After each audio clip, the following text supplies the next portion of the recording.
नमस्कार, मैं हूं अमित सिंह और आप देख रहे हैं फर्स्ट बिहार झारखंड।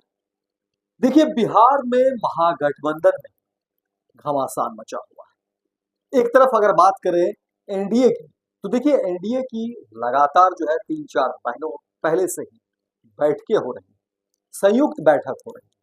बिहार के अलग अलग जिले में संयुक्त बैठक हो रही है। चुनाव को लेकर के चर्चा शुरू हो गई है, चुनावी रणनीति बन रही है। लेकिन महागठबंधन में तेजस्वी के सीएम चेहरे पर भी रार ठंडी हुई। यानी महागठबंधन का नेतृत्व कौन करेगा, महागठबंधन में सीएम का चेहरा कौन होगा, इसको लेकर के अभी से ही खटास है। और इसमें सबसे आगे कांग्रेस पार्टी की भूमिका है, क्योंकि बाकी दल तो लगभग कांग्रेस जो है तेजस्वी यादव के साथ चल ही रहे हैं। लेकिन कांग्रेस है कि वो तेजस्वी के सीएम चेहरे पर अभी भी कुछ भी कहने से बच रहे। देखिए, आपको बता दें कि बीते दिनों जिस तरह से दिल्ली में मीटिंग हुई, राहुल गांधी केंद्रीय कांग्रेस के राष्ट्रीय अध्यक्ष मल्लिकार्जुन खड़गे के आवास पर मीटिंग हुई, बड़ी मीटिंग हुई। तेजस्वी यादव बिहार से पहुंचे हुए थे और उस मीटिंग के बाद देखिए जब वो बाहर निकले और मीडिया ने जब सवाल किया, तो फिर वहां भी जो है अलग अलग मुद्दों पर बयान दिए गए, लेकिन इस पूरे सवाल को जो टाल दिया। फिर बिहार में आरजेडी दफ्तर, आरजेडी जो कार्यालय, वहां पर मीटिंग हुई थी, महागठबंधन की बैठक हुई थी। सभी दल वामदल थे, विकासशील इंसान पार्टी, कांग्रेस पार्टी भी थी। तेजस्वी यादव के नेतृत्व में ये अध्यक्षता में ये मीटिंग हुई और उस मीटिंग में देखिए कि जब अंदर खाने जो बातचीत हो रही है उसमें विकासशील इंसान पार्टी के मुखिया सन ऑफ मल्ला मुकेश सैनी ने कहा भी था कि देखिए लोगों के बीच कंफ्यूजन हो रहा है। यानी जो महागठबंधन के वोटर, महागठबंधन के जो फॉलोअर हैं, जो महागठबंधन के चाहने वाले हैं, उनके बीच कंफ्यूजन हो रहा है कि आखिर सीएम का दावेदार कौन हो। तो क्यों नहीं हम लोग घोषणा करते, तेजस्वी यादव को लेकर के विधिवत घोषणा करते। लेकिन वहां पर कांग्रेस के कार्यकारी प्रदेश अध्यक्ष कृष्णा अल्लावरू, उन्होंने इस पूरी बात को एक तरीके से या तो अनसुना कर दिया या इस पूरी बात को वो निकल गए, इस पर उन्होंने कोई जवाब ही नहीं दिया। और लगातार उसके बाद फिर देखिए जो है सदाकत आश्रम में फिर बैठक होती और वहां भी जो है पूरी तरह से इस मामले को, यानी कि महागठबंधन में सीएम का चेहरा तेजस्वी यादव होंगे या नहीं होंगे, इस पूरे मामले पर ही जो है चुप्पी साध लेती। देखिए, इससे पहले जो विधानसभा के चुनाव 70 सीट पर कांग्रेस पार्टी लड़ती और कहा जा रहा है कि कांग्रेस, बिहार कांग्रेस जो है इस बार फिर से वही चाह रही है, यानी 70 से कम सीट पर जो है मानने को तैयार नहीं है। और इसी को लेकर के एक दबाव बनाने की जो राजनीति वो इसी मुद्दे पर आकर के जो है रुकी हुई है। इसके अलावा अंदर खाने जो बात है, हालांकि इससे पहले बयान भी हुए थे कि दो डिप्टी सीएम की बात की गई थी कांग्रेस पार्टी की तरफ से। हालांकि इन दिनों जो कमेटी की भी बात हुई थी कि राहुल गांधी के साथ जब मल्लिकार्जुन खड़गे के आवास पर बैठक हुई थी तेजस्वी यादव, तो उस समय राहुल गांधी ने कहा था कि देखिए कमेटी बनानी और उस कमेटी में हर पार्टी से जो है दो चेहरे रहेंगे, दो लोग रहेंगे। लेकिन उस कमेटी पर ही जो है बात नहीं बनी। हालांकि तेजस्वी यादव को उस कमेटी का अध्यक्ष बनाया गया था, कहा गया था कि नहीं इनके जो है सो नेतृत्व में ये तमाम चीजें होंगी। लेकिन फिर कहा गया कांग्रेस पार्टी की तरफ से, बिहार कांग्रेस की तरफ से कि नहीं, अब हमारे यहाँ जो ज्यादा लोग रहेंगे, 4 लोग रहेंगे। तो फिर इस तरह से चीजें जो बदलती चली गई और फिर सवाल ये उठा कि जब आपसी समन्वय यानी कमेटी में ही इतनी बड़ी घालमेल है, इतना बड़ा पेच, तो फिर सीएम चेहरे को लेकर के फिर क्या होगा। और जहां जो प्रतिद्वंदी है यानी एनडीए लगातार बैठकें कर चुकी है, तमाम एनडीए के जो घटक दल है, तब सभी घटक दल के प्रदेश अध्यक्ष के साथ लगातार बिहार के सभी जिले में कमोबेश जो है मीटिंग हो चुकी है, सारी बातें तय हो चुकी है। और उसके बाद वहां से वो लोग अब जो है बूथ स्तर तक की बातें कर रहे हैं। वही दूसरी तरफ महागठबंधन में बहुत सारी चीजों पर अभी भी मामला अटका पड़ा है। जब कमेटी की बात हुई और वहीं पर जो है घालमेल हो गया और एक दूसरे को पर डोमिनेट करने की बात। और दूसरी बात ये भी खबरें निकल कर सामने आ रही जो सूत्र बताते हैं उसमें कहा यह भी जा रहा है कि कांग्रेस पार्टी इस बार वैसी सीटों से भी बचना चाह रही है जिस सीटों पर कांग्रेस पार्टी का दावेदार नहीं है। यानी कांग्रेस अब मन मुताबिक सीट मिलेगी। ऐसा नहीं कि सिर्फ 70 सीटें में ही है।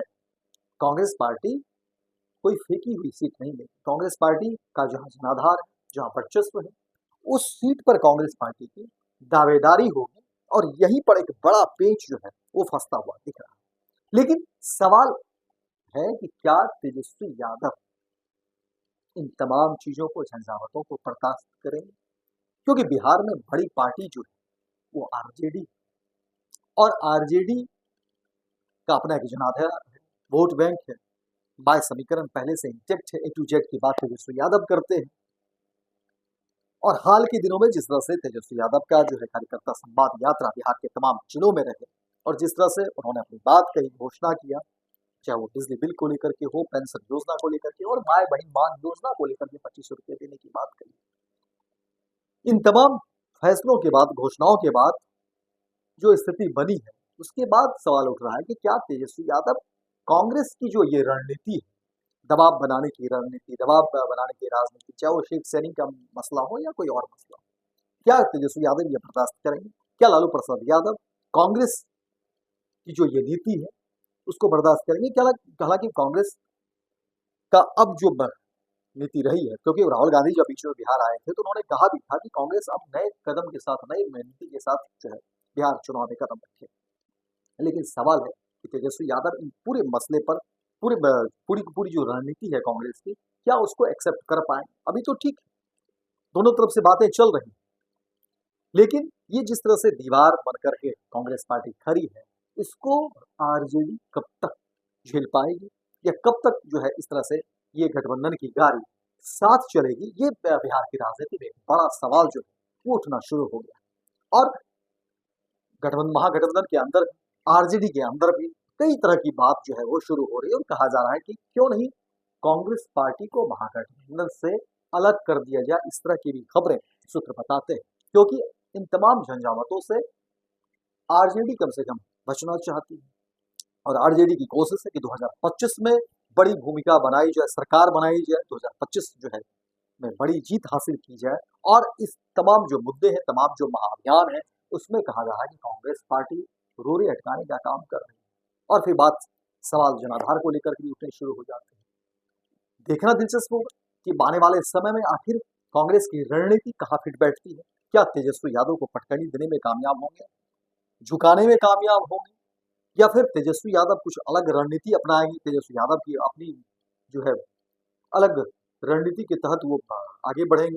क्या कुछ होगा, पूरा समीकरण पर जो है हमारी नजर होगी और हम कोशिश करेंगे कि इन तमाम चीजों से निकालने की, खंगालने की कोशिश करेंगे कि आखिर महागठबंधन में चल क्या रहा, तेजस्वी यादव का अगला कदम क्या होगा, कांग्रेस क्या वाकई अपनी रणनीति में कामयाब होगी या फिर तेजस्वी यादव कुछ नया करेंगे। आरजेडी खेमे के अंदर जो है क्या कुछ नए समीकरण की बात हो रही है। तमाम मुद्दों पर हमारी नजर होगी और क्योंकि बिहार में इसी वर्ष विधानसभा के चुनाव है और इस चुनाव में देखिए एक तरफ जहां एनडीए हर तरफ से कमर कस ली है, एनडीए की कोशिश है कि बड़ी वापसी की जाए, तो वहीं महागठबंधन की तरफ से जो है ये बातें कही जा रही है कि नहीं, मैं इस बार तो सत्ता में आना ही आना। लेकिन सवाल ऐसे उठ रहे हैं कि आखिर जिस तरह की परिस्थिति है महागठबंधन के अंदर, जिस तरह से रार ठना हुआ है, आपसी जो खिंचातान है, उसमें क्या वाकई महागठबंधन सत्ता के नजदीक भी पहुंच पाए? ये भी एक सवाल है। देखना दिलचस्प होगा कि आने वाले समय में क्या कुछ चीजें होती है, तेजस्वी यादव की रणनीति या फिर कांग्रेस की रणनीति, कौन किस पर भारी और सत्ता में किसकी होगी बड़ी हिस्सेदारी या बड़ी भूमिका, ये भी हम देखेंगे। फिलहाल हमारी नजर तमाम चीजों पर बनी हुई है, लेकिन ताजा अपडेट्स जो था वो यही है कि कांग्रेस तेजस्वी यादव के सामने एक बड़ी, कह सकते हैं, दीवार खड़ी कर दी है, एक बड़ा पेंच लगा दी है। अब इसको तेजस्वी यादव कैसे पार करते हैं और कैसे तमाम रणनीति पर जो है आगे बढ़ते हैं, उस पर हमारी नजर होगी। फिलहाल इस खबर में इतना है, दीजिए इजाजत, लेकिन दिन भर की तमाम खबरों को देखने के लिए आप देखते रहिए। First Bihar Jharkhand. World class surgery सेवाओं के लिए नेताजी सुभाष मेडिकल कॉलेज एवं हॉस्पिटल में न्यूरोलॉजी, आधुनिक माइक्रोस्कोप से विभिन्न तरह के ब्रेन एवं स्पाइन की सर्जरी, यूरोलॉजी, लेजर और लैप्रोस्कोपी जैसे अत्याधुनिक इक्विपमेंट से यूरोलॉजी से संबंधित सभी प्रकार के उपचार, प्लास्टिक सर्जरी, कोई कठिन घाव या विकृति, facial, nose job, laser surgery एवं सभी तरह की cosmetic surgeries. NSMCH, Amhara, Bihta, Patna.